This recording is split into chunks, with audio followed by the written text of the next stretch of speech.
더불어민주당이 이상민 행정안전부 장관 해임 건의안을 내일 국회 본회의에 보고하고 모레 표결로 처리하기로 결정했습니다. 정기국회 종료를 앞두고 막판 진통을 겪고 있는 내년 예산안 협상에 어떤 영향을 미칠지 주목됩니다. 화물연대 파업이 14일째 이어지는 가운데 정부가 내일 추가 업무 개시 명령을 발동할 예정입니다. 민주노총은 이번 파업에 대한 정부의 업무 개시 명령을 문제 삼아 국제노동기구 ILO에 추가 개입을 요청했습니다. 코로나19 신규 환자가 7만 4천여 명으로 수요일 기준으로는 석 달 만에 최고치를 기록했습니다.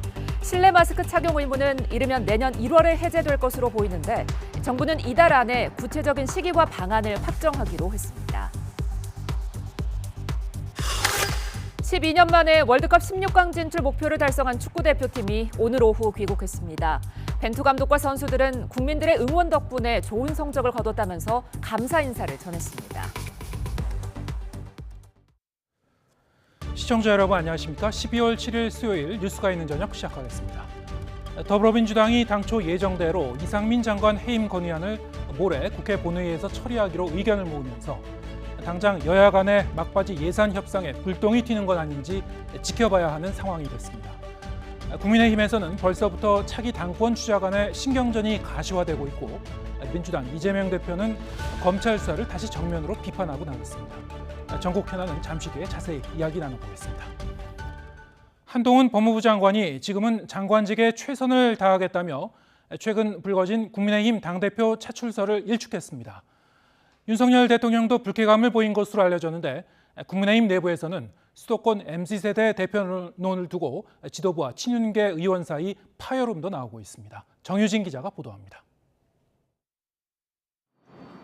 내년 국민의힘 전당대회 출마설에 한동훈 장관은 단호하게 선을 그었습니다. 제안을 받은 적도 없고 장관직에 최선을 다하겠다고 강조했습니다. 법무부 장관으로서 중요한 할 일이 많이 있다고 생각하고 법무부 장관으로서 역할을 최선을 다할 거라고 분명히 단호하게 말씀드리겠습니다. 앞으로도 정계 진출 생각이 없느냐는 질문에는 다소 아리송한 대답이 돌아왔습니다. 그럼 앞으로 이제 정계 생각은 없으시다고 생각될까요? 충분히 말씀드렸습니다. 그 정도 힘들 것 같습니다. 네, 죄송합니다. 한 장관 차출설에 윤석열 대통령도 불쾌감을 표한 것으로 알려진 가운데 친윤계 의원들도 현실성이 떨어진다고 입을 모읍니다. 이제 전당대회가 내년 2월 말이나 3월 초인데 시일이 촉박하기 때문에 한동훈 차출로는 아주 극히 일부에서 주장하는 것이 아닌가 이렇게 보고 있습니다. 특히 대표적인 친윤계인 장제원 의원은 한 장관 차출설의 진원지가 된 수도권 MZ세대론을 띄운 정진석 주호영 지도부를 작심 비판했습니다. 우리 후보들을 이렇게 깎아내리는 게 당에 결코 도움이 안 된다고 생각하고요. 당대표 선거에 그렇게 기준을 제시하고 가이드라인을 제시하는 것은 저는 심판으로서 옳은 자세가 아니라고 생각합니다. 정진석 위원장도 물러서지 않고 심판이 당연히 해야 할 말을 한 것이라고 맞받아쳤습니다. 지극히 상식적이고 지극히 일반론적이며 지극히 당위론적인 얘기를 제가 한 것인데 심판으로서 마땅히 해야 될 얘기지 그게 왜 심판으로서 해서는 안 될 이야기입니까? 대통령의 의중까지 알려지며 한동훈 장관의 차출로는 수면 아래로 가라앉는 분위기입니다. 하지만 다음 총선을 포함해 어떤 방식으로든 정치권에 입문할 것이란 관측이 끊임없이 나오면서 한 장관을 둘러싼 정치권의 관심은 여야를 막론하고 계속될 수밖에 없어 보입니다. YTN 정유진입니다. 이렇게 국민의힘에서 한동훈 장관 차출설은 다소 잦아들고 있지만 당권 주자들 사이 신경전은 오히려 더 거칠어지고 있습니다. 특히 오늘 발족한 친윤계 의원들의 대규모 모임이 전당대회에 미칠 영향에도 촉각을 세우는 분위기입니다. 황윤태 기자의 보도입니다. 국민의힘 친윤석열계 의원들이 주축이 된 국민공감이 전체 의원 115명 중 71명이 참석한 가운데 닻을 올렸습니다. 돌고 돌아 개파 모임 아니냐는 당 안팎의 시선을 의식한 듯 공부 모임일 뿐이라고 거듭 강조했습니다. 국민들께 도움이 되는 정책을 생산하는 플랫폼 공부 모임으로 발전하게 될 것입니다. 일부에서 우려하는 것처럼 개파 모임 또한 또 다른 길로 결코 가지 않을 것입니다. 하지만 전당대회 국면에서 결국 친윤계 의원들의 구심점이 될 것이란 전망이 나오는 가운데 당권 주자들도 대거 모습을 보였습니다. 선거를 지휘해서 이기는 리더십을 보여줬기 때문에 지금은 이기는 리더십이 필요하다습니다. 특히 내년 2월 말 3월 초로 전당대회 일자가 가닥이 잡히며 주자들 간 기싸움도 본격화하는 양상입니다. 안철수 의원은 대권 주자는 당권을 잡으면 안 된다는 일각의 지적에 경쟁자 제거용일 뿐이라고 쓴소리를 날렸습니다. 저는 너무 한가한 생각이라고 생각합니다. 우리가 지금 대선을 걱정할 때입니까? 총선을 걱정해야 됩니다. 오히려 경쟁자를 제거하려고 하는 말도 안 되는 논리이다. 출마를 저울질하고 있는 유승민 전 의원은 전당대회에서 당원 투표를 높이려는 일부 움직임에 삼류 코미디라고 직격했습니다. 유승민 한 명을 어떻게 이겨보겠다고 지금 전대 룰을 7대3을 뭐 9대1로 바꾸고 별 이야기 다 나오는데 저는 굉장히 좀 삼류 코미디 같은 이야기다. 윤석열 대통령의 마음이 어디에 있느냐를 두고도 논란이 한창인데 친윤계 장제원 의원은 김기현 의원과의 연대설에 이렇게 답했습니다. 김정현도 얘기 나오잖아요. 그전하게 여기 김장철인가요? 이게 너무 그거는 차차 봅시다. 그 경선 룰이 만들어지고 또 경선 뭐 전당대 일정이 나오면 차차 말씀드릴 기회가 있지 않겠습니까? 예산 전국이 마무리되고 전당대회 준비가 구체적으로 시작되면 당원 투표 반영 비율과 총선 승리 공약 등을 두고 당권 주자들 사이 신경전도 한층 뜨거워질 것으로 보입니다. YTN 황윤태입니다. 더불어민주당은 이상민 행정안전부 장관에게 이태원 참사 관련 책임을 묻기 위한 해임 건의안을 예정대로 처리하기로 했습니다. 민주당은 내일 본회의에서 해임 건의안을 보고해 모레 처리할 예정이며 윤석열 대통령이 해임 건의를 무겁게 받아들여 조치하지 않으면 탄핵 소추안 발의까지 진행할 예정이라고 덧붙였습니다. 이에 대해 국민의힘은 민주당이 정쟁을 키우려는 계략이라며 강력히 비판했습니다. 박정아 수석 대변인은 제1야당 의원들이 총의를 모은 안건이 민생이 아닌 행안부 장관 해임 건의안 처리라니 개탄스럽다면서 정기국회 종료를 불과 이틀 앞두고 또다시 끝모를 정쟁의 소용돌이로 국회를 끌고 가려는 것이라고 말했습니다. 그제 취임 100일을 별도 간담회 없이 지나간 더불어민주당 이재명 대표가 오늘은 검찰을 겨냥해 정적 제거를 위해 국가 권력을 남용한다며 작심 발언을 이어갔습니다. 검찰이 이른바 대장동 그분을 언급한 남욱 변호사에게 연기 지도를 했다고도 비판했는데 이에 남 변호사는 이건 영화가 아닌 다큐멘터리라고 맞받았습니다. 손효정 기자의 보도입니다. 당 지도부 회의에서 윤석열 정권의 공포 정치로 민주주의가 질식해가고 있다고 질타한 이재명 대표. 최고위원들 발언이 끝나고 회의가 종료되기 직전 예정에 없던 검찰을 겨냥한 작심 발언을 쏟아냈습니다.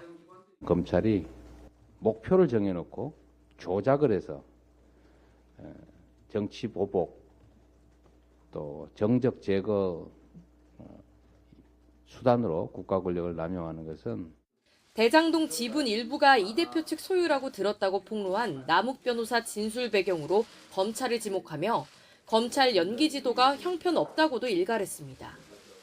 연기 능력도 형편없다 싶었는데 지금 보면 연출 능력도 아주 형편없는 것 같습니다. 이에 남욱 변호사는 이 대표 발언을 풍자하듯 이번 사건은 영화가 아닌 다큐멘터리라며 허구가 아닌 사실임을 강조했습니다. 캐스팅하신 분께서 그 발연기를 지적하셔서 너무 송구스러워요. 근데 이게 이 작품은 이제 영화가 아니고 다큐멘터리라. 국민의힘도 이 대표 수사는 창작도 연기도 아닌 진짜 현실이라며 이제는 국민 앞에 진실을 털어놓으라고 공세고삐를 조였습니다. 지금 검찰 수사는 창작, 연기, 연출은 1도 없는 100% 리얼입니다. 현실 도피로 끝낼 수 있는 일들이 아닙니다. 이 대표 측근인 김용전 민주연구원 부원장은 공개된 옥중 서신에서 힘을 합쳐 당을 지켜달라고 당부했지만 당내에선 이른바 팬덤 정치로 이재명 사당이 되고 있다는 지적과 함께 당대표 공천권까지 내려놓으라는 주장까지 나오며 뒤숭숭한 분위기가 이어집니다. 공천이 공정하지 않고 불투명하다는 것인데 미국식 오픈 프라이머리를 도입하겠다. 안 하겠다 공천 이재명 대표가. 이렇게 선언한다고 만일 가정을 했을 때 이재명 대표는 검찰 수사가 빈틈을 보일 때마다 작심 발언을 내뱉으며 반격을 준비하는 모습입니다. 하지만 사법 리스크를 둘러싼 당내 불안과 불만의 목소리가 계속되면서 이 같은 대응 방식이 얼마나 효과를 거둘지 의문도 제기되고 있습니다. YTN 손효정입니다. 이임재 전 서울 용산경찰서장의 신병을 확보하려는 경찰청 특별수사본부의 시도가 이미 한 차례 불발됐는데요. 특수본은 이 전 서장이 이태원 참사의 핵심 피의자로 꼽혀온 만큼 조만간 구속영장을 다시 신청할 방침입니다. 이번엔 참사 당일 현장 도착 시간을 허위로 보고한 혐의도 추가하기로 했습니다. 박정현 기자입니다. 앞서 법원은 도주나 증거인멸의 우려가 없고 방어권 보장이 필요하다고 판단해 이임재 전 서울 용산경찰서장의 구속영장을 기각했습니다. 그분들 기억되지 못한 경찰서장으로서 평생 죄인의 심정으로 살아가겠습니다. 그리고 앞으로 사고 원인이나 진상규명에 최대한 성실하게 임하겠습니다. 경찰청 특별수사본부는 피의자 구속은 수사 과정에서 하나의 절차일 뿐이라 수사 성패를 좌우하지 않는다며 기존 수사 방향 자체는 그대로 이어가겠다고 밝혔습니다. 그러면서 이번 참사가 다수의 인명피해를 낳은 중대한 사안이라 이 전 서장의 구속수사는 불가피하다고 강조했습니다.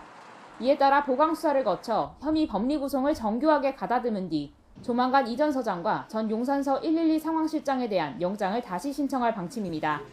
이 전 서장 등은 위험을 사전에 예측하고 조치할 의무를 저버려 참사 피해를 키웠다는 업무상 과실치사상 혐의를 받고 있습니다. 그러나 피해자들은 상황을 몰랐다며 혐의를 부인하고 있어 특수본은 참사 예견 가능성과 과실의 존재, 그리고 참사 발생과의 인과관계를 수사로 입증해야 하는 과제를 안고 있습니다. 혐의 소명이 쉽지 않을 거란 관측도 나오는데 특수본은 이 전 서장의 구속영장을 재신청할 때 혐의를 추가할 가능성을 열어뒀습니다. 참사 당일 이 전 서장이 밤 11시 5분에야 현장에 도착했는데도 상황보고서에는 밤 10시 17분에 도착한 거로 속인 정황이 드러났기 때문입니다.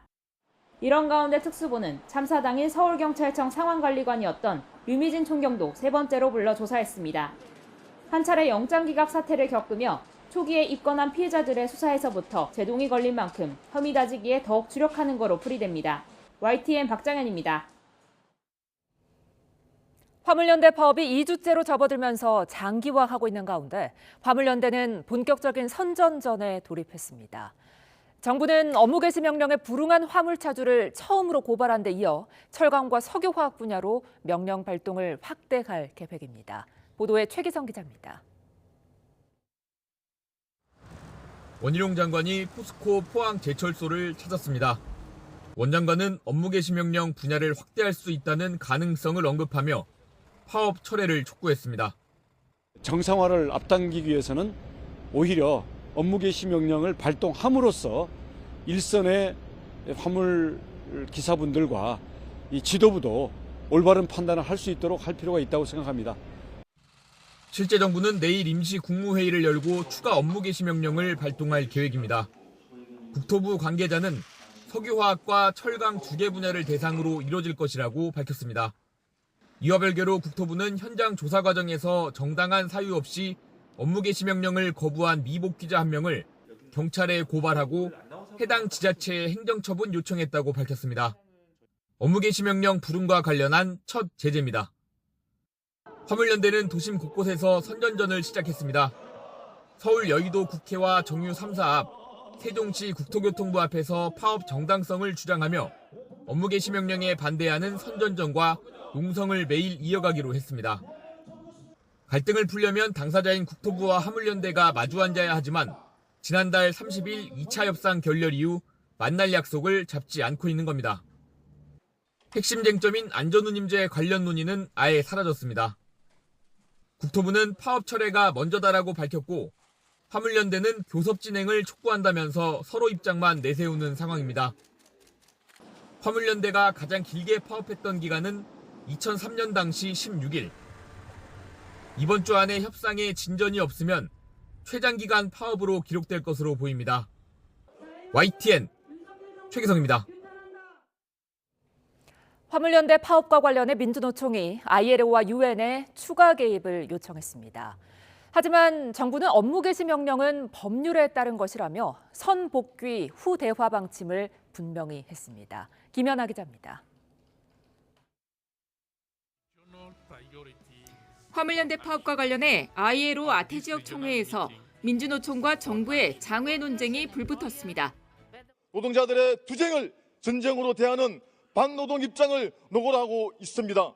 한국 정부의 노동기본권 억압이 아태지역으로 확산되지 않도록 한국 사회에 대한 특별한 주목을 요청합니다. 집단 운송 거부에 참여하지 않은 화물 운송자들에게 폭언과 협박 등이 있다는 신고도 이루어지고 있습니다. 일체 불법 행위에 대해서는 그 어떠한 경우에도 법과 원칙에 따라 엄정 대응한다는 기조를 견지하며 노사법 취지를 확고히 세워나갈 것입니다. 화물연대는 ILO 개입 요청에 이어 ILO 사무총장과 유엔에 추가 개입 요청 서한을 보내며 외교적 압박 강도를 높이고 있습니다. 정부가 업무 개시 명령으로 ILO 협약 29호 강제노동 금지 규정과 98호 단체교섭권 보장, 그리고 105호 정치적 입장 표명과 파업 참가에 대한 처벌로 강제 근무를 금지한 규정을 위반했고 파업을 범죄화하는 등 그 심각성이 더욱 커지고 있다고 밝혔습니다. ILO 긴급 개입 요청은 조사나 구속력이 있는 조치는 아니고 더욱이 105호는 우리나라에선 아직 비준하지 않은 내용이지만 ILO와 유엔의 개입이 반복되면 외교적 부담이 되고 수출에도 문제가 생길 수 있습니다. 민주노총은 안전운임제의 정당성을 알리는 데도 적극적으로 나섰습니다. 안전운임 시행 전후로 일 12시간 이상의 장시간 노동, 저희는 초장시간 노동이라고 이야기합니다. 이러한 장시간 노동을 응답한 비율이 굉장히 감소했습니다. 정부는 하지만 화물연대는 노조가 아니고 개인 사업자들이 다른 사업자에게 피해를 주기 위해 벌이는 집단 운송 거부는 불법이라고 못 박았습니다. 법률에 따라 업무 개시 명령을 내렸고 불법 행위를 중단해야 대화한다는 선복귀, 호대화 입장도 거듭 강조했습니다. YTN 김연아입니다.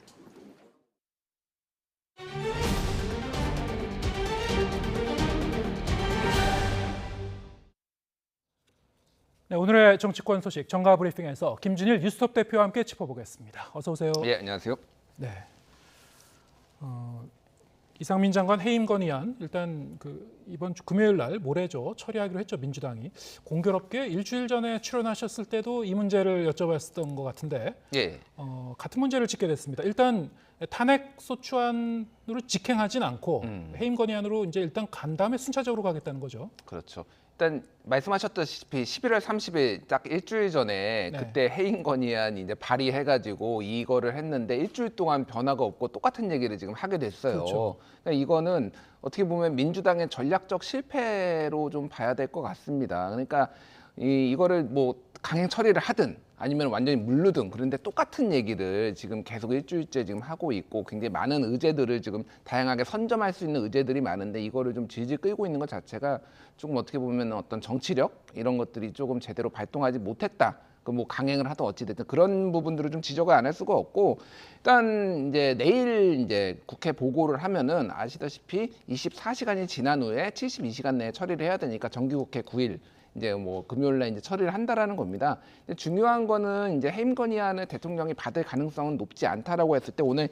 이수진 원내대변인이 국정조사가 이제 이어지고 그러면서 해임 건의안을 받아들이지 않을 경우 탄핵 소추안까지 진행할 예정이다라고 이제 얘기를 했습니다. 그래서 이제 예산 정국이 끝나면은 본격적으로 국정조사를 해야 되는 상황이고 이 해임 건의안과 뭐 이어질 탄핵 소추안으로 조금 군부를 떼면서 이 국정조사 분위기를 확 끌어올리겠다. 이제 지금 민주당의 전략은 지금 이런 것 같습니다. 네.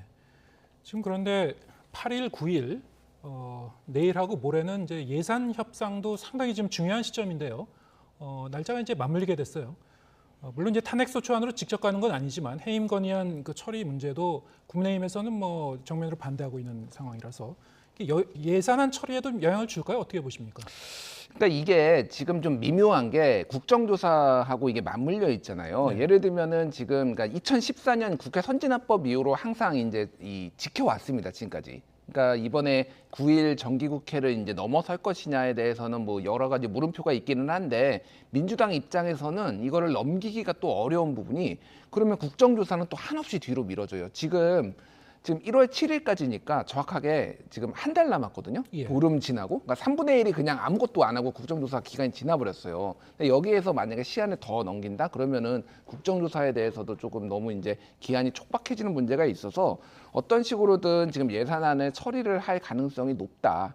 그러니까 서로 이제 좀 합의를 봐야 되는 그런 상황이죠. 다만 지금 이견이 있는 게 내년도 예산안에 대한 감액 부분, 그리고 소위 말하는 대통령실 예산, 그리고 이재명표 뭐 지역 화폐 예산 이런 것들에 대해서 조금 아직까지 합의가 안 이루어진 대신 나머지에 대해서는 상당 부분 지금 합의가 이루어졌다라고 하니까 내일 협상 결과를 좀 지켜봐야 될 것 같습니다. 네. 결국 이제 원내대표 간의 담판을 통해서 이 단기간에 어떤 접점을 찾아야 될 것 같은데 그 예산 부수 법안이라는 것도 있지 않습니까? 이 법인세라든가 종부세, 뭐 금융소득세 등. 자, 이 부분에 대해서도 이제 양당 간의 의견 차이가 그대로인 것 같아서요. 상식적으로 보면은 논리적으로 얼마나 세수가 거치는지가 어느 정도 확정돼야지 그 다음에 이제 예산 규모도 정할 수 있는 것이고 그런 건데. 자, 이 부분은 어떻게 좀 접점을 찾을 것 같습니까? 그러니까 이것도 지금 예산 부수 법안에 있어서도 여야 이견이 크다라는 게 오늘 원내대표들이 이제 기자회견에서 얘기를 했거든요. 네. 근데 사실 과거 전례를 보면은 이런 법안들은 그냥 갑자기 한꺼번에 처리가 됩니다. 네. 그냥 처리가 되고 그거를 어떤 식으로든 숫자를 또 끼워 맞춰요, 사실. 거짓말처럼 그냥 순간적으로 처리가 됩니다. 예, 순간적으로 처리가 되고 지금 이견이 크다라고 하지만 생각보다 이견이 크지 않을 수가 있어요, 사실. 왜냐하면은 종부세법 같은 경우에도 여당뿐만 아니라 야당도 어느 정도 이제 감액하는 부분에 대해서 감세 부분에 대해서 합의가 됐고 전체적으로 보면은 민주당이 부자 감세 기조에 대해서 좀 철회를 하라라고 하지만은 네. 이 부분이 완전 쟁점인 거는 아니기 때문에 어느 정도 양보를 여당으로부터 얻어낸다라고 하면은 이제 통과가 될 가능성이 있기 때문에 진짜 말씀하셨듯이 마법처럼 갑자기 이게 숫자가 다 맞아떨어지고 그 순식간에 통과될 가능성은 배제할 수 없을 것 같고요. 중요한 거는 어쨌든 지금 대통령실 예산하고 뭐 지역화폐 예산 같이 좀 소위 말해서 꼬리표가 붙은 이재명표, 예. 뭐 윤석열표 이런 것의 감액 그리고 증액 규모에 대해서 지금 막판 진통이 있는 걸로 지금 보입니다. 네. 양쪽이 이제 주장하는 예산안을 놓고 이제 주고받기를 통해서 다 이제 총괄적으로 포괄적으로 이제 이 합의를 하겠군요. 물론 이제 아직 이틀이 남았기 때문에 금요일까지 처리가 되는지는 좀 지켜봐야 될 것 같고요. 자, 그런가 하면은 이제 국민의힘 내부에서 뭐 어제 오늘 해서 차기 당권을 둘러싸고 이제 레이스가 점차 이제 벌써부터 가열되고 있는 것 같습니다. 특히 오늘 이제 친윤계 의원들의 공부 모임이라고 이제 표방은 했죠. 국민 공감이 발족을 했고 굉장히 많은 의원들이 참석했다고 하죠. 예. 예, 오늘 그 전체 국민의힘 의원이 115명인데 예. 이 중에서 지금 71명이 참석을 했고요. 가입을 한 거는 65명이라고 하니까 예. 과반이 넘습니다. 그러니까 이거를 개파 모임이라고 해야 될지 과반이 넘는 개파가 있는 건지 그래서 그냥 대세다 이렇게 봐야 될 것 같습니다. 여기에 참석 안 하면은 나는 비윤계로 사실상 찍힌다. 그리고 그 정치권의 그 국민의힘 분들 얘기 들어보면은 참석하라고 굉장히 전화를 많이 받았다라는 거예요. 참석해라. 그러니까 완벽하게 비윤계 정도가 아니면은 네. 참석하라는 그러니까 그 정도로 약간 세과시용 이런 것들이 좀 있었다라는 거죠. 그리고 여기에서 지금 직책을 맡으신 분들이 대부분 이제 소위 말하는 뭐 신친윤계, 뭐 신윤핵관 뭐 이런 분들이 뭐 박수영 의원, 뭐 유상범 의원 뭐 이런 분들이 이제 다 주요 직책을 맡았다라는 거예요. 그렇다고 본다면 여기에서 단순히 공부 모임을 넘어가지고 차기 당대표 이런 것에서도 어느 정도 방향 설정 이런 것들이 뭐 노골적으로 나오지 않아도 상당 부분 이 안에서 얘기가 나오고 공감대가 형성되고 이런 식으로 가지 않을까. 차기 지도부를 좀 미리 이렇게 꾸린 뭐 이런 상황이 아닐까 이렇게 보여집니다. 네. 지금 이제 공부 모임이라고 순수하게만 보는 사람은 많지 않을 것 같긴 하고요. 뭐 정치인들이 이렇게 많이 모여갖고 어떤 움직임을 보이는 거니까. 특히 이제 또 최근에 이제 윤석열 대통령이 이제 관저 정치 얘기가 나오고 있습니다만, 이른바 윤핵관이라고 하는 의원들과 만찬도 가졌고, 여권 인사들과 이제 연속으로 지금 그 회동을 하고 있고, 자, 이런 와중에서 이 윤핵관이라고 불리던 이 핵심 인물들의 목소리가 좀 커지는 그 부분들이 있었어요. 자, 이 부분들 좀 주목해봐야 될 것 같은데 어떻게 보고 계십니까? 그러니까 이 그동안에 소위 말하는 윤핵관이라고 불렸던 권성동, 장제원 이분들이 좀 멀어지게 된 계기를 보면은 예. 그러니까 국정 난맥상 뭐 그리고 이제 지지율 하락에 의한 인사들 뭐 대통령실 인사에 대해서 좀 실패한 부분들 뭐 이런 것들에 책임을 지고 좀 물러났잖아요. 근데 이제 어쨌든 윤석열 대통령 입장에서는 본인의 어떤 마음을 전달하고 이거를 실행할 이제 사람들이 또 필요한 거죠. 그리고 이것들을 장제원 의원이나 특히 장제원 의원이 적극적으로 의견 개진을 하고 어필을 하면서 다시 좀 가까워지는 것 같아요. 그래서 장제원 의원이 하는 것이 정말 100% 윤심이냐라고 했을 땐 그거는 또 당내에서도 좀 이견이 있습니다. 그러니까 소위 말하는 약간 자가 발전도 있다. 이를테면은 뭐 김기현 의원은 예를 들어서 뭐 30분 동안 회동을 했는데 이게 그러면 윤심을 전달한 거냐? 그것만은 꼭 아니다라는 거죠. 그런 부분이 있기는 하지만 어쨌든 전체적으로 전당대회를 앞두고 조금 윤심에 가까운 사람들을 조금 이렇게 선출하는 이런 거에 적극적으로 좀 역할을 하는 그런 상황이 된 것 같고요. 그게 이제 아까 제가 얘기했던 국민공감이라는 구민들레 여기에서 조금 구체화되는 이런 모습입니다. 다만 이제 그런 여러 오해를 피하기 위해서 권성동, 장제원 이런 분들은 지금 이 국민공감에는 가입은 안 했거든요. 네. 가입은 안 하고 참석만 하는 이런 모습을 좀 보이고 있는 것 같습니다. 네. 자, 이런 상황하고 맞물려서 주호성 원내대표하고 정진석 비대위원장이 계속 지금 띄우고 있는 이른바 이 새로운 대표론, 수도권과 MZ세대에 소구할 수 있는 인물이 필요하다. 자, 뭐 이게 이제 이 한동훈 장관 최출론과 또 같이 연결되면서 여러 가지로 좀 그 복잡한 얘기가 나오긴 했었는데 윤핵관 측 의원들과는 또 이 말이 좀 엇갈리고 있기도 하고 뭐가 뭔지 잘 모르겠어요.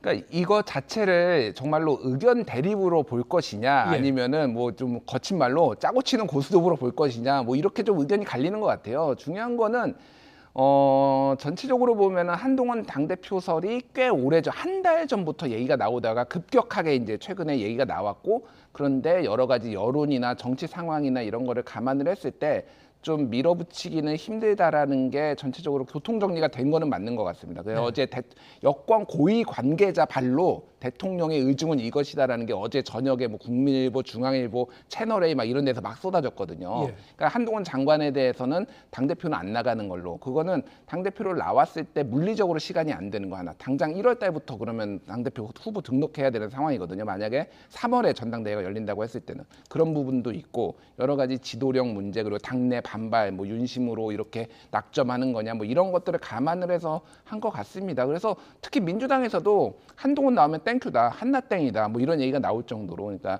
당대표로 나오면은 분명히 한동훈의 어떤 그런 가치들이 상당히 훼손될 것이다 뭐 이런 얘기까지 막 겹치면서 교통 정리가 되는 상황인데 이게 그러면 일종의 애드벌룬을 띄운 것이 전혀 없었던 얘기냐. 그러니까 한번 이렇게 소위 말해서 여론의 상황을 보는 이런 거를 했다가 좀 물러섰다 이렇게 보는 게 좀 맞을 것 같아요. 네.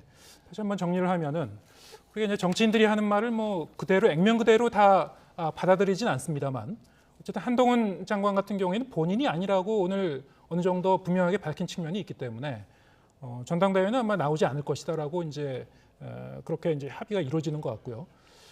하지만 그럼에도 불구하고 주호영 원내대표가 뭐 이렇게 말을 이렇게 가볍게 하는 그런 그 성향은 아닌 것 같은데 굳이 이런 그 이른바 브랜드 뉴라고 이제 불리더군요. 새로운 인물론을 이렇게 꺼낸 이유가 어떤 이유에서 그런 건지 지금 오늘 같은 경우에도 보면 이제 저희가 앞서 리포트에서도 보셨습니다만 장제원 의원과 정진석 비대위원장 간에 좀 의견이 엇갈려서 이제 맞서는 그런 모습도 볼 수 있었거든요. 왜 이런 모습이 연출될까요? 그러니까 이게 타임라인을 좀 봐야 돼요. 그러니까 지난달 25일에 지도부 관저에 윤석열 대통령 지도부 만찬이 있었잖아요. 그리고 30일 날에 김기현 의원하고 3시간 독대 대통령이 그런 다음에 밤에 지금 주호영 원내대표랑 심야 회동이 있었고요. 3일에 지금 아까 제가 주호영 원내대표가 대구 그 지역의 언론인 뭐 그 모임에서 이 얘기를 했는데 하필 공교롭게 3일 날 이상민 한동훈을 장관을 대통령이 만났다 관저에서 이것도 같이 나왔거든요.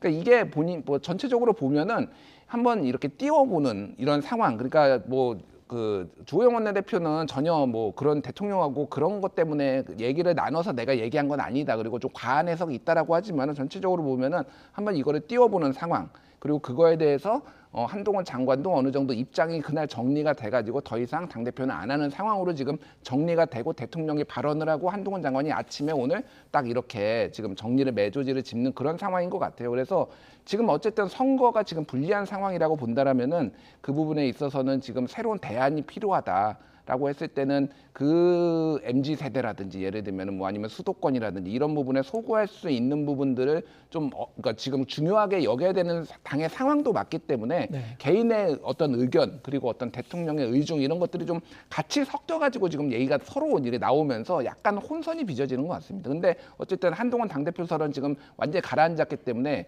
기존에 있던 당대표들이 이제 어떻게 그 부분을 이제 비전을 이제 보여줘야 되는 그런 이제 과제가 남게 된 거죠. 그러니까. 네. 한동훈 장관에 대한 민심은 뭐 여전히 궁금하긴 한데요. 오늘 이제 여론조사 결과 좀 나온 것도 있었죠. 차기 지도자에 대한 여론조사가 나왔는데 어떻게 보셨습니까?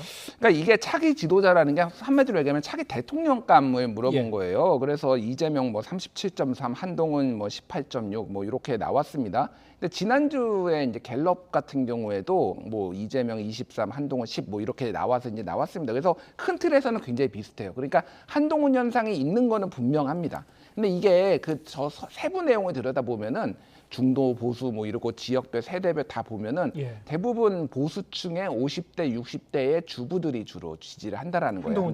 한동훈 장관을. 사실 이제 갤럽 조사 같은 경우에도 보면은 연령대별 그 지지도를 보면은 20대, 10대, 20대에서는 한동훈 장관 1%예요, 지지율이. 예, 18세부터 29세까지는 1%, 그리고 30대에서는 7%니까 평균보다 미치해요. 그래서 뭐 소위 말하는 MZ 세대한테 소구력이 있느냐. 그렇다고 보기는 좀 어렵지 않은가. 갤럽 조사만으로 보면. 그런데 그렇다고 그럼 다른 사람이 누가 있느냐. 유승민 여기 나와 있는 분들이 아무도 없다라는 거예요. 오히려 안철수 의원 같은 경우에는 높지 않습니까? 젊은 세대. 안철수하고 홍준표 시장이 오히려 약간 높은 뭐 그런 상황입니다. 그렇죠. 홍준표 의원도 젊은 세대에 관한 지지율이 높고요. 그러니까 뭐 중요한 거는 그런 것 같아요. 그러니까 한동훈은 다른 카드로 지금 쓸 생각을 이미 이제 대통령실이나 전체적으로 이제 정리를 한 것 같고, 다만 이제 중요한 거는 유승민 의원이 이제 나오는 것에 대해서 조금 강하게 견제를 할 사람이 누구고 윤심을 이제 조금 많이 부응해서 할 사람이 누군가를 지금 이제 보는 대통령 입장에서 그런 걸 보는 이제 단계로 접어든 것 같고, 오늘 유승민 의원 아침에 라디오 인터뷰 보면은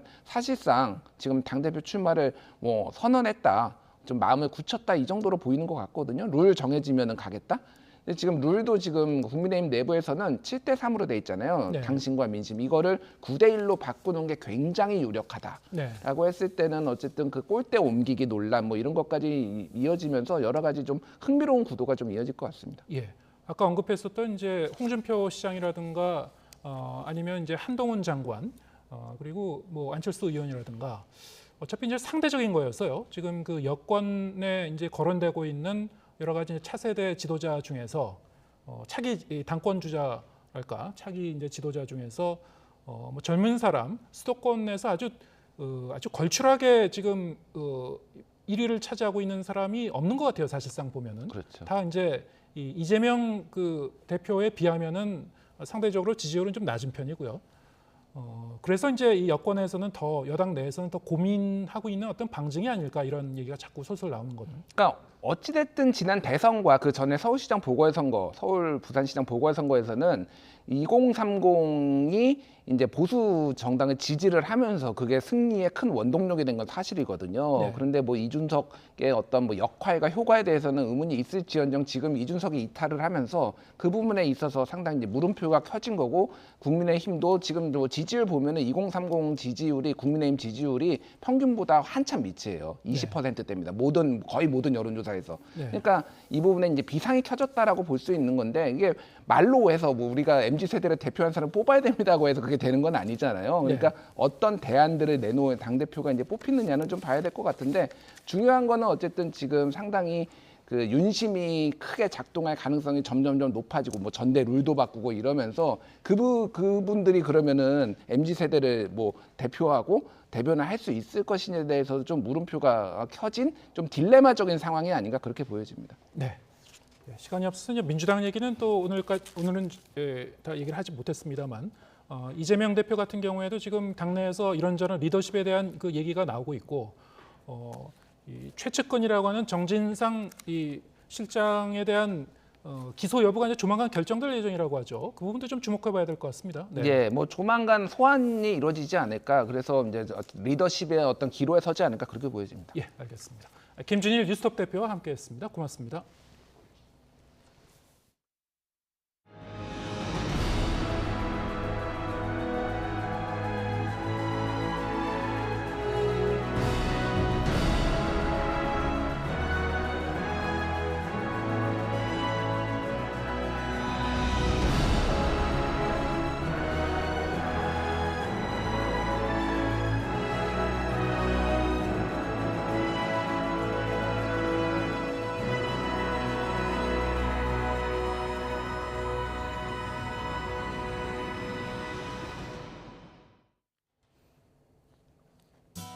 12년 만에 월드컵 16강 달성 쾌거를 거둔 우리 축구 대표팀이 오늘 오후 인천공항으로 귀국했습니다.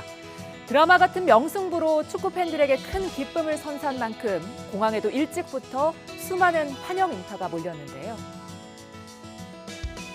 입국장 문이 열리고 벤투 감독을 필두로 우리 선수들 모습이 하나둘 보이자 팬들의 환호가 이어집니다.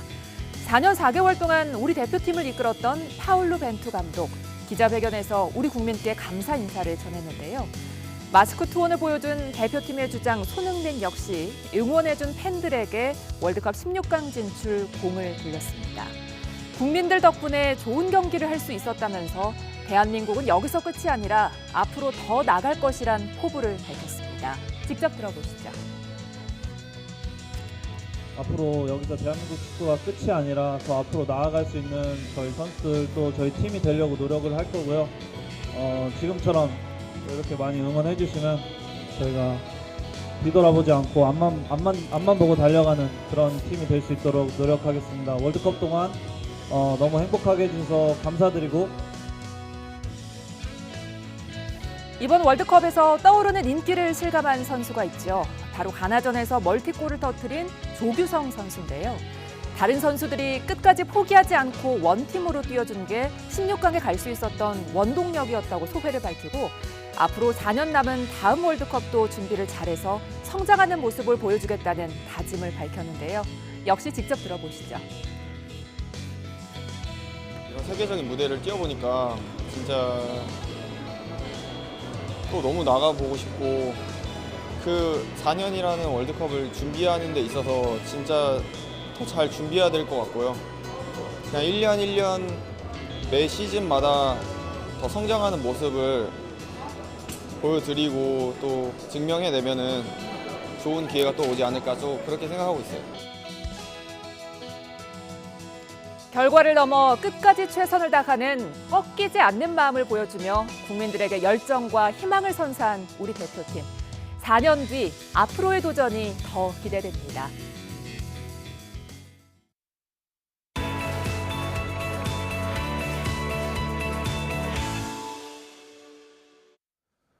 코로나19 신규 확진자는 이틀 연속 7만 명을 넘기며 수요일 기준 12주 만에 최다를 기록했습니다.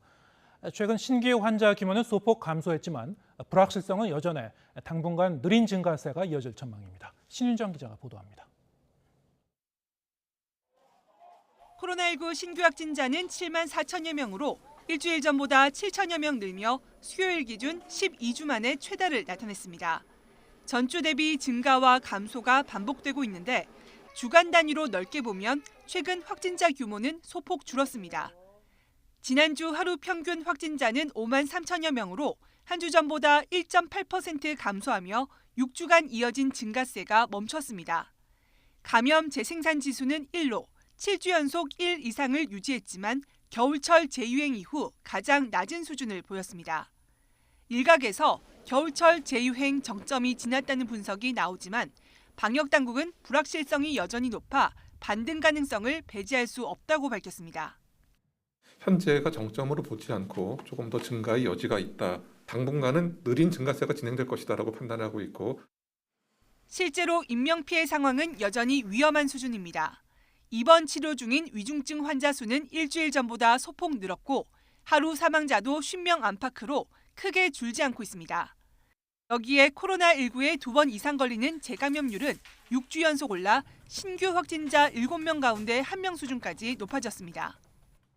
동절기 유행으로 최근 재감염이 증가하고 있고 재감염됐을 때 치명률은 첫 번째 감염 때보다 2배 가까이 증가하는 지표를 주목해서 방역당국은 첫 감염과 재감염 모두에서 백신의 중증화, 사망 예방 효과가 뚜렷하다며 60세 이상 등 고위험군의 개량 백신 적극 접종을 거듭 강조했습니다. YTN 신윤정입니다. 사회적 거리 두기가 해제된 뒤에도 코로나19 방역 조치로 남아있던 실내 마스크 착용 의무가 이르면 내년 1월에 해제될 것으로 보입니다. 정부가 전문가들과 논의를 거쳐 이달 안에 구체적 시기와 방안을 확정하기로 했습니다. 김평정 기자의 보도입니다. 실내 마스크 해제를 둘러싼 논란은 최근 일부 지자체의 독자적 추진 발표로 불이 붙었습니다. 실내 밀집도가 증가하는 겨울에 마스크 착용이 중요하다고 강조하던 정부도 완화 추진을 공식화했습니다. 전문가와 논의를 거쳐 실내에서도 마스크를 벗게 되는 시점은 내년 1월에서 3월 사이가 될 거라고 밝혔습니다. 마스크 의무 조정 관련 기준과 대상, 방법 등은 현재 전문가 그룹 논의 중이며 이러한 이행 시기는 향후 기준이 충족되면 이르면 내년 1월에서 늦어도 3월 사이가 될 것으로 보고 있습니다. 감염병 전문가들도 사회적 합의와 보완책 마련이 이루어진다면 내년 1월에 실내 마스크 의무를 해제할 수 있다고 보고 있습니다. 그때 제가 한 10월 말 정도에 한 석 달만 참아주시라 그랬습니다. 근데 이제 석 달 다 돼가죠. 1월 말이나 그쯤 되면은 웬만큼 실내 마스크 의무를 해제할 수는 있는 시기가 될 거다. 구체적인 방식은 그동안 행정명령과 과태료 부과로 실내 마스크 착용을 강제하던 것에서 권고와 자율적 이행으로 바뀔 전망입니다. 다만 병원과 요양시설처럼 고위험군 보호가 필요한 곳은 마스크 착용이 의무로 남을 것으로 보입니다. 정부는 겨울 유행 추이와 고령층의 이가 백신 접종률이 얼마나 오르는지 그리고 계절 독감의 유행 추세를 살펴 이달 안에 최종 방안을 확정할 계획입니다. 겨울 유행이 진행 중인 지금은 실내 마스크 착용이 여전히 중요하다며 미국 매사추세츠주에서 마스크 의무를 해제한 학교가 유지한 학교보다 확진자가 2배 많이 나왔다는 연구 결과를 근거로 제시했습니다. 겨울철 실내 활동 증가로 감염 확산 우려가 큰 상황입니다. 마스크의 전파 방지 효과는 여러 연구로 확인된 만큼 국민 여러분과 지자체의 이해와 동참을 부탁드립니다. 정부와 전문가들은 앞으로 실내 마스크 의무가 없어지더라도 스스로의 건강을 위해 자율적인 마스크 착용은 상황에 따라 계속 필요할 거라고 강조했습니다. YTN 김평정입니다. 지난 10월 중순 대규모 서비스 먹통 사태를 빚었던 카카오가 복구가 늦어진 원인과 재발 방지 대책을 공개했습니다. 카카오는 자신들의 이중화 조치가 미흡했던 점을 인정하고 앞으로 서비스 안정화에 투자를 3배 이상 확대하겠다고 밝혔습니다. 윤혜리 기자의 보도입니다.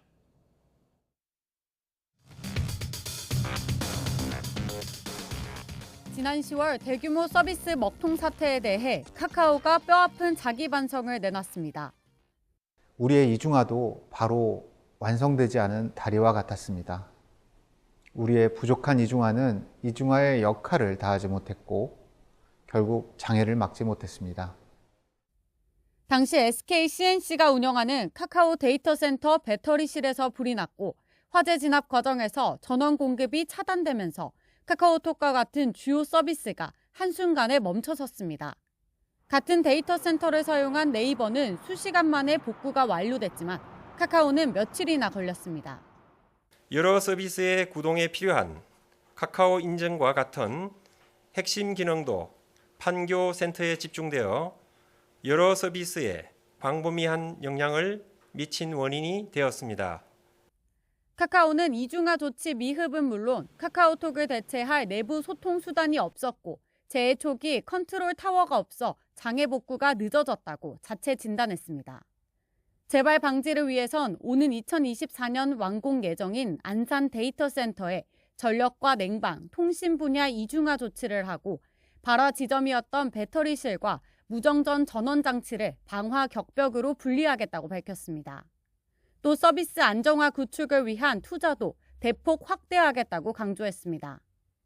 지금 말씀드린 개선 사항들을 추가하기 위해 향후 5년간은 지난 5년간 투자 금액의 약 3배 이상 규모로 투자를 확대하겠습니다.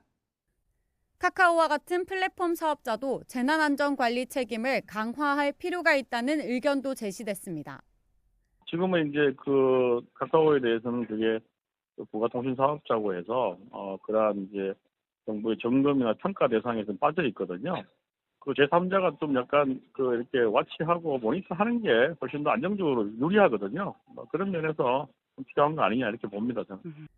카카오 등 부가통신 사업자도 데이터 센터 이중화 조치를 마련하고 정부 재난관리 기본계획을 수립하도록 하는 이른바 카카오 먹통 방지법이 국회에서 논의되고 있습니다. YTN 윤혜리입니다.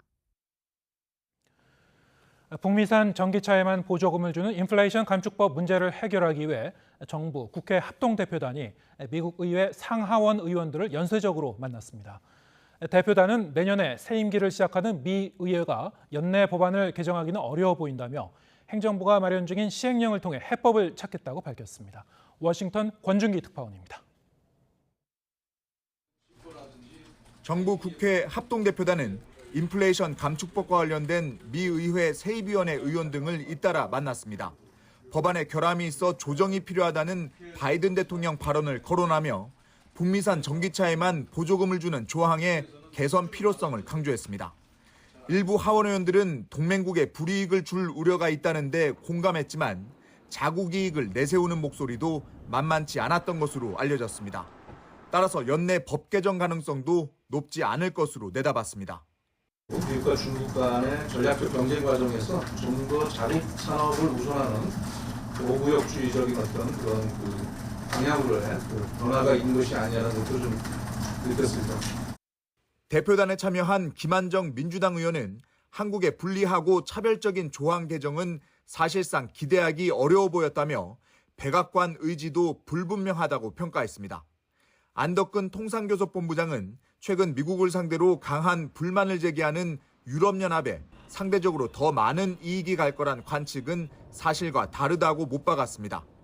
그러면서 법안 개정으로 근본적 해결책을 찾지 못하더라도 시행령을 통해 우리 기업 피해를 최소화하는 방안을 마련하겠다고 밝혔습니다.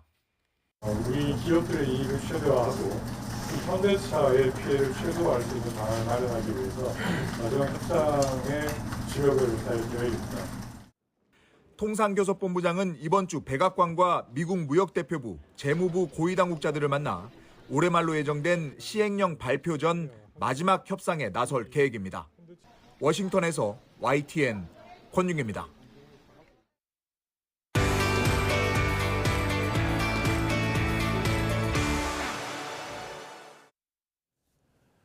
유럽연합과 G7 그리고 호주가 합의한 러시아산 원유에 대한 유가 상한제가 지난 5일부터 시행된 가운데 국제 유가를 비롯한 국내 물가엔 어떤 경제를 미칠지 관심이 모아지고 있습니다. 쇼미더 경제 시간 박정호 명지대 특임 교수와 함께 자세한 얘기 나눠보겠습니다. 어서 오세요. 예, 안녕하세요. 네. 자, 먼저 이제 이 러시아 입장에서는 이 석유 판매가 이 전쟁 자금을 마련하기 위한 일종의 자금줄이라고 할 수 있을 텐데요. 그래서 이제 서방이 어느 정도 좀 그 부분에 대해서 조치를 취한 거 아니겠습니까? 러시아산 유가 상한제. 어떤 내용인가요? 예, 유가 상한제라는 건 일종의 가격 상한제인데요. 가격 상한제가 뭐냐 하면 일정 수준 이상 가격을 높일 수 없도록 그 상한선을 정해놓은 것이다. 이렇게 보시면 되겠습니다. 네. 그래서 이번에 러시아산 유가 상한제는 러시아 유가를 정확히 60달러 이상은 받고 팔 수 없도록 만든 법안이고요. 이것에 대해서 G7 국가와 EU가 앞으로 러시아산 원유는 우리가 60달러 이상의 가격은 주고 사지 말자. 이런 식의 일종의 가격 담합을 한 것이다. 이렇게 보시면 되겠습니다. 네. 특히 이 유럽 연합과 G7 국가가 이 가격 상한제를 했다는 것에서 사실 이 가격 상한제의 목적은 말 그대로 러시아산 경제 제재를 해서 러시아의 자금줄을 옥죄겠다라는 목적으로 만들긴 한 것입니다. 예. 그러면은 기존에는 뭐 배럴당 어느 정도였는데 어느 정도로 낮추는 겁니까? 네, 러시아산 우랄산 이제 원유라고 흔히 부르는데요. 예. 우랄산 원유는 생산 단가가 한 30불에서 40불 정도 됩니다. 예. 그리고 이것을 운송하기 위해서는 보험료라든가 운송비가 드는데요. 이것들을 다 고려했었을 때 통상적으로 60달러보다는 좀 아래에서 판매될 수 있는 금액이 있습니다. 네. 그래서 그 금액선보다 약간 더 높여 잡은 거예요. 그러니까 러시아 입장에서도 60달러 라는 것이 굉장히 무리한 금액은 사실은 아닙니다. 예. 통상적으로 자신들이 생산하는 단가보다 다시 한 20% 이상의 프리미엄을 얹어준 금액이기 때문이죠. 그렇기 때문에 러시아도 사실 이 금액 자체에 대해 큰 무리함을 느끼는 건 아닌데요. 일종의 러시아도 가격 상한제라는 제도 자체가 마음에 안 드는 것입니다. 예. 그래서 우리는 만약에 이런 제재를 할 경우 감산까지 하겠다, 판매를 하지 않겠다 이런 엄포를 서로 놓고 있는 상황입니다. 네. 일종의 이제 정치적 수사인지 아니면 실제적으로 경제적으로 타격이 있는 건지 지금 말씀하신 내용을 보면은 실제로 뭐 경제적으로 큰 부담은 안 될 것이다. 이런 말씀이신가요? 네, 사실 안타깝게도요. 대부분의 경제학자들은 다 아는 사실입니다만 가격 상한제라는 이 제도 자체가 예. 성공한 사례가 극히 드뭅니다. 없다고 할 정도로 이제 거의 성공한 사례가 없는데요. 가격을 일정 수준 이상 못 받게 막겠다라는 이 제도 자체가 지금 실효성이 없어 보이는 게 몇 가지 있는데요. 네. 그 이유들을 좀 설명을 드리면 EU와 G7이 러시아를 제재하기 위한 이 가격 상한제, 이걸 실질적으로 관리 감독할 수단이 있느냐, 이게 중요한데요. 이 배로 운송하는 이 유가 같은 경우는, 원유 같은 경우는 꼭 보험을 들어야 되는데 이 보험이 런던에 소재하고 있는 국제 선주 상호 보험 조합이라는 곳에서 보험을 들어야 됩니다. 예. 근데 이 보험이 전 세계 해상 물류의 한 90%를 여기서 다 관장을 하거든요. 그러다 보니까 본인들이 전 세계 원유를 배송하는 보험의 90%를 여기서 관장하다 보니 거기에서 배럴당 60달러가 넘었는지를 보고 넘었으면 이거는 보험 가입을 안 시켜서 운송을 못하게 하겠다라는 방식입니다. 그런데 이미 이러한 제재에 대해서 중국과 러시아는 많은 우려감을 진작부터 가지고 있어서요. 국가 단위의 보험회사들을 따로 만들어서 거기에서 보험을 가입해서 외국에 수출하는 그런 전략을 이미 조금씩 하고 있었습니다. 네. 그러니까 관리할 수 있는 수단이 없는 게 있고요. 그다음에 표면상으로 60달러 이하에 팔 수 있는 판매 방식이 너무나도 많아요. 대표적으로 인도가 그런 방식인데요. 인도는 러시아와 만약에 가격 상한제로 배럴당 60달러 이상 못 받게 해버렸을 때, 만약에 국제 유가가 갑자기 치솟아서 배럴당 100불 가까이 올라갔을 때도 60달러 이하를 주고 살 수 있는 방편이 있습니다. 왜 그러냐 하면 유가는 60달러 이하로 사주는 대신 이렇게 싸게 판 차익만큼을 바로 러시아산 무기를 살 때 무기를 더 비싸게 사면 미국이나 EU의 여러 경제 제재를 준수하면서 이렇게 두 가지를 다 수급받을 수가 있는 것이거든요. 예. 그렇기 때문에 유가만 가지고 이걸 통제한다라는 것은 사실상 실효성이 없는 제도를 가지고 정치적 수사다, 이렇게 평가하는 게 더 맞을 것 같습니다.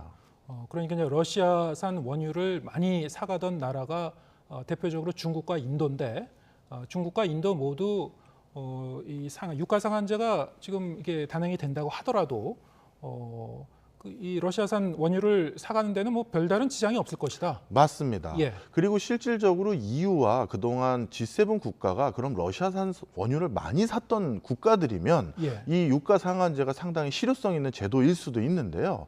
안타깝게도 이들 국가가 이렇게 러시아산 원유에 대한 의존도가 높은 국가들도 많지 않고요. 예. 그리고 최근 러시아를 경제 제재하고 난 뒤에 변화된 흐름을 보면 더더욱 이게 실효성이 없는 제도라는 걸 확인할 수가 있는데요.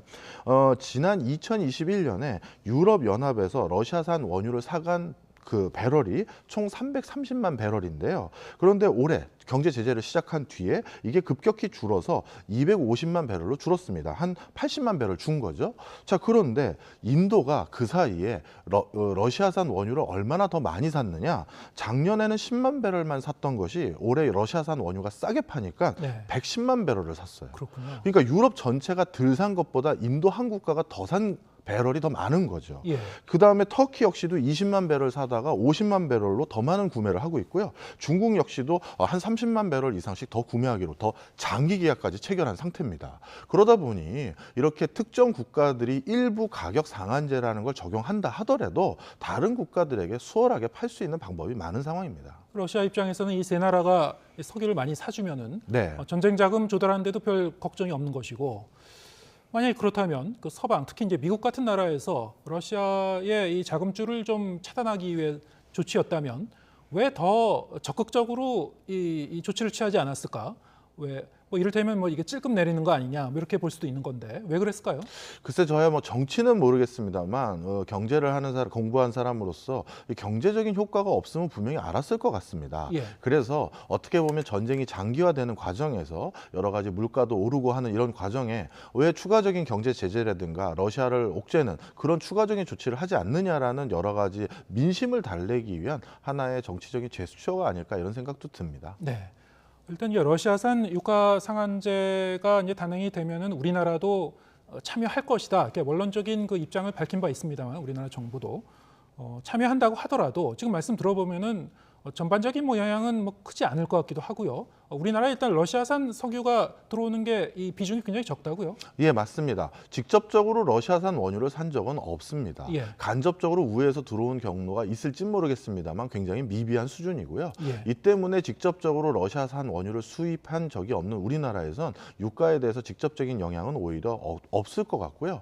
오히려 러시아가 오펙 플러스에 가입되어 있는 국가이기 때문에 오펙에게 압박을 해서 감산 조치를 추가적으로 더 단행할 경우에는 예. 이 오펙 자체의 감산으로 인해서 유가가 간접적으로 우회적으로 올라가는 일은 있을 수 있어서 예. 그렇게 되면 우리나라 유가에도 영향을 미칠 수는 있을 것 같습니다. 예, 그렇군요.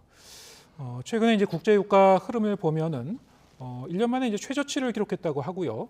하여튼 전반적으로 이제 하락하는 추세를 보이고 있는데 이유가 뭔가요?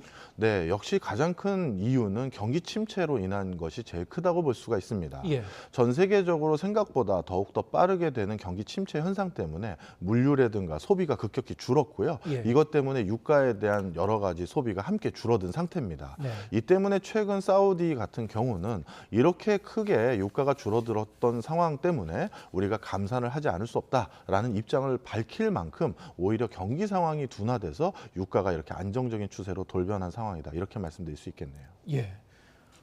근데 이제 지금 요즘 화물연대 파업이 진행되고 있기 때문에 주유소 이제 품귀 현상을 보이는 곳도 있다고 하고 그런데 그럼에도 불구하고 이제 기름값은 또 하락하고 있거든요. 자, 이런 현상은 어떻게 봐야 될까요? 네, 사실 뭐 화물연대 총 파업 자체로 전반적인 우리나라 유가 수준에 영향을 준다 이렇게 볼 수는 없고요. 예. 단순히 유가를 수급하는데 원활함이 못할 수는 충분히 있을 것 같습니다. 그래서 이건 유가의 수급 자체가 주유소에 갔더니 자주 갔던 곳에 주유할 수 있는 양이 없다라든가 이런 건 예. 있을 수 있지만 기름을 못 구한다든가 이런 일은 좀 없을 거라고 판단이 되고요. 단 이런 건 있습니다. 우리가 이렇게 물가가 상승 기조에 있었을 때는 뭔가 핑계거리를 찾아서 가격을 올리려는 업체들이 있는 경우들이 있어요. 예. 그래서 전혀 유가 변화와 상관이 없는 화물연대의 파업 등을 핑계 삼아서 이게 기름값을 올려서 우리 제품과 서비스 가격을 올릴 수밖에 없습니다라는 이런 것들을 명분으로 가격을 올리는 세력들이 있을 수 있기 때문에 이런 것들은 정부 당국에서도 불법적인 가격 인상이 있는지를 살펴볼 필요는 분명히 있습니다. 예, 알겠습니다. 쇼미더경제 박종호 명지대 특임 교수와 함께했습니다. 고맙습니다.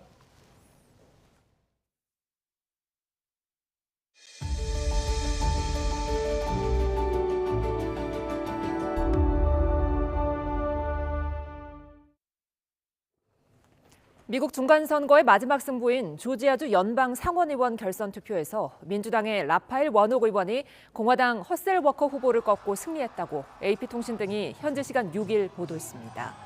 앞서 지난달 8일 치러진 중간선거에서 상원 100석 중 이미 50석을 확보한 상태였던 민주당은 조지아 승리로 51석을 확보해 확실한 과반을 굳혔습니다. 민주당과 공화당의 상원 의석이 51대 49가 되면서 조 바이든 행정부는 집권 후반기 동력을 확보하게 됐습니다. 혼외 성관계를 가졌다가 적발될 경우 1년 이하의 징역형에 처할 수 있다. 최근 인도네시아 의회를 통과한 새 형법 조항 중 하나입니다. 우리에겐 좀처럼 이해하기 힘든 법 조항이 대거 포함되면서 민주주의 후퇴 비판이 일고 있습니다. 임수근 기자입니다. 인도네시아 의회가 최근 새로운 형법 개정안을 통과시켰습니다. 100여 년 전 네덜란드 식민지 시절 만들어진 법을 고친다며 대폭 손질을 간 것입니다. 개정된 형법에 따르면 앞으로는 혼외 성관계 적발 시 1년 이하의 징역, 미혼 커플의 동거는 징역 6개월, 대통령을 모독하면 징역 3년, 이슬람과 힌두, 가톨릭 등 국가가 인정하는 6개 외 종교를 믿으면 최대 징역 5년에 처할 수 있습니다. 또 사전 통보 없이 시위해도 안 되며 사용 제도는 그대로 유지됐습니다. 새 형법은 대통령령 제정 등 후속 입법으로 3년 뒤부터 시행될 것으로 예상되며 외국인에게도 예외 없이 적용됩니다. 사생활 침해와 민주주의 후퇴 위협이 명백해지자 인도네시아 시민과 단체, 언론들이 들고 일어섰습니다. 시민들은 법률이 도덕을 제한할 수 없다며 법 시행을 막겠다는 각오입니다. Sehingga ini ada kemunduran negara kita dari yang sudah diperjuangkan reformasi itu justru kita kembali lagi ke sebelumnya. 미국을 비롯한 외국에서도 우려의 목소리를 내고 있습니다. 2019년 자국민 1,600만 명이 인도네시아를 찾았던 호주 언론은 새 형법을 발리 성관계 금지법이라 부르며 조롱하듯 주의할 것을 당부했습니다. 미국 정부는 인도네시아의 형법 개정이 인권과 기본적 자유행사에 줄 악영향을 우려한다면서 투자 축소를 경고했습니다. 인구 2억 7,500만 명의 인도네시아는 인구의 87%가 무슬림으로 전 세계에서 무슬림이 가장 많은 나라입니다. 온건하다는 평가를 받아온 인도네시아의 이슬람이 원리주의로 빠지고 있다는 우려를 낳고 있습니다. YTN 임수근입니다. 중국이 지난 3년 동안 고수해온 제로 코로나 방침을 사실상 폐기했습니다. PCR 검사 의무화 조치를 풀어주고 증상이 가벼운 감염자들은 재택 치료를 허용하기로 했습니다. 베이징 강정규 특파원입니다. 실내 체육관을 개조한 임시 격리병동. 병상 사이엔 천장이 뻥 뚫린 칸막이가 전부입니다. 재정 상황이 열악한 지역으로 가면 그마저도 없습니다. 간이 침대끼리 다닥다닥 붙어 있고 화장실에 침낭을 펼쳐놓는가 하면 야외에서 밤을 지새기도 합니다. 주거단지에서 단 한 명의 감염자만 나와도 모든 입주민이 이런 시설로 끌려왔습니다. 열악한 환경에 의료진도 부족해 병원이라기보단 집단 수용소란 오명을 샀습니다. 他没有说要给你配药或者是要给你打针什么的，就完完全全就是我觉得现在目前为止使用的自愈的这个治疗方案。 앞으로는 무증상이나 경증 환자라면 감염되더라도 자기 집에서 치료할 수 있게 됩니다. 독감약이나 해열제 등도 실명 등록 없이 구입할 수 있도록 풀어준 상태입니다. 与其投入这么多的人力物力再去做这些核酸检测的事情、建方舱的这个事情，那不如去提升我们的基础医疗。 아파트 단지나 슈퍼마켓, 대중교통 등 공공장소라면 어디에나 붙어있는 QR코드. 그동안엔 최소 사흘에 한 번씩 이렇게 PCR 검사를 받고 스마트폰에 등록해서 음성이라는 걸 보여주지 않으면 그 어디에도 갈 수 없었습니다. 감염이 확산한 지역은 검사를 매일 하기도 했는데 앞으로는 이런 의무화 조치도 폐지됩니다. 지난 3년 동안 14억 인구의 일상을 지배했던 제로 코로나에 중대한 변화를 선언한 겁니다. 福利院、医疗机构、托幼机构、中小学等特殊场所外，不再查验核酸阴性证明。 지난 2020년 우한 봉쇄를 시작으로 세계에서 가장 먼저 방역 빗장을 걸었던 중국. 가장 늦게 일상 회복에 기지개를 펴고 있습니다. 베이징에서 YTN 강정규입니다. 내일 저녁 보름달 옆에는 붉은 별, 화성이 같이 반짝이는 걸 볼 수 있습니다. 태양과 지구, 달과 화성이 거의 일직선이 되면서 나타나는 매우 희귀한 현상입니다. 정혜윤 기자입니다. 밤하늘에서 반짝이는 붉은 별 화성입니다. 밝기는 마이너스 1.7등급, 1등성보다 10배 정도 더 밝아 맨눈으로도 구분할 수 있습니다. 화성은 매일 달과의 거리를 좁혀가 내일 저녁 6시쯤 동쪽 지평선 위로 뜬 보름달 바로 옆에서 빛납니다. 남쪽에서 가장 빛나는 목성과 비슷하고 토성보다는 훨씬 밝습니다. 화성과 보름달이 근접한 모습은 일생에 한 번 보기 어려운 현상입니다. 태양과 지구, 달과 화성이 모두 일직선에 위치해야 나타나기 때문입니다. 지난 300년 동안 5번, 앞으로 100년 동안에는 2번 정도에 불과합니다. 이번을 놓친다면 2059년과 2078년을 기대해야 합니다. 지구를 기준으로 태양과 화성이 정반대편에 놓이는 현상이 먼저 일어나야 합니다. 그리고 그 사이에 달이 정확하게 위치해야 합니다. 그 조건을 만족하는 것은 매우 드문 일입니다. 이번처럼 지구와 화성이 가까워지면 화성에 탐사선을 보내는데 최적의 조건이 됩니다. 2년 2개월마다 나타나는 회합 주기인데 과거 화성 탐사선 발사도 이 시기를 맞춰 이뤄졌습니다. 지구와 화성이 가장 가까이 접근하는 3개월 전쯤 화성 탐사선을 발사합니다. 코로나 팬데믹으로 인해 화성 탐사선의 발사가 늦춰졌는데 2024년 말에는 화성 탐사가 집중될 것으로 보입니다. 보름달과 붉은 별의 회합을 볼 수 있는 시기는 내일 저녁 6시부터 모레 새벽까지. 그 이후부터 이달 말까지는 달과 점점 멀어져 동쪽 하늘에서 홀로 밝게 빛나는 화성을 만날 수 있습니다. YTN 정혜윤입니다.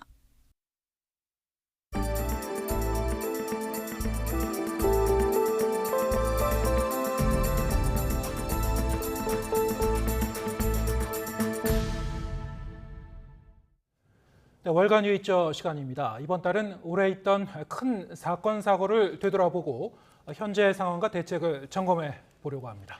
오늘은 지난 9월 한반도를 강타한 11호 태풍 흰남노의 피해 복구 상황을 짚어보겠습니다. 권희범 PD 나와 있습니다. 안녕하십니까? 안녕하십니까? 네, 지난 9월이었죠. 11호 태풍 흰남노. 이 흰남노로 인해서 이제 동남부 지역의 피해가 컸고 특히 이 포항 지역의 피해가 컸는데요. 이 현장을 다녀왔다고요? 네, 태풍 흰남노가 한반도에 상륙한 건 지난 9월 6일입니다. 그 피해는 포항, 경주 등 말씀대로 동남부 해안 지역에 집중됐습니다. 특히 포항 일부 지역은 시간당 강수량이 100mm나 내렸고요. 누적 강수량은 500mm가 넘는 그야말로 어마어마한 폭우가 쏟아졌습니다. 하천이 범람해 아파트 지하 주차장이 완전히 물에 잠겼고 침수된 차를 빼려던 주민 7명이 목숨을 잃는 안타까운 사고도 발생했습니다. 사건 이튿날 윤석열 대통령이 현장을 방문해 특별 재난 지역을 선포하기도 했는데요. 3개월이 지난 지금 현재 복구 상황은 어떤지 영상으로 먼저 보시겠습니다.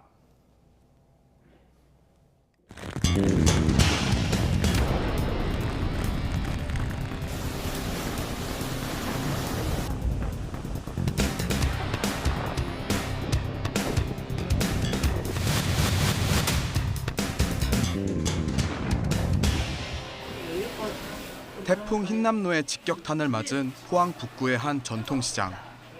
지금은 대부분 예전의 모습을 되찾았지만 당시의 상황은 상인들에겐 여전히 악몽 같은 기억입니다. 생각도 하기 싫죠.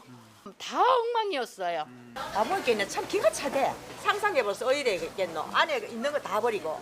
말도 못하죠. 뭐 고생 막 개고생하고요. 여기는 뭐 무, 배추, 뭐 김치통, 다라이 다 떠돌아다니고 엉망진창이라서 그래.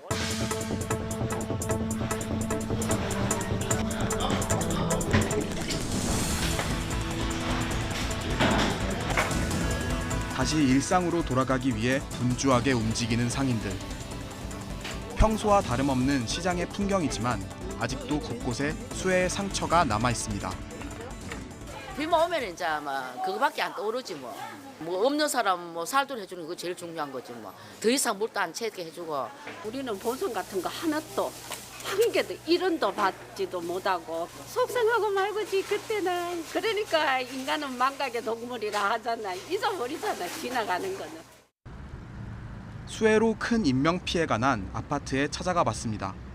지하주차장이 침수되면서 고립된 주민 7명이 숨지는 사고가 난 곳입니다.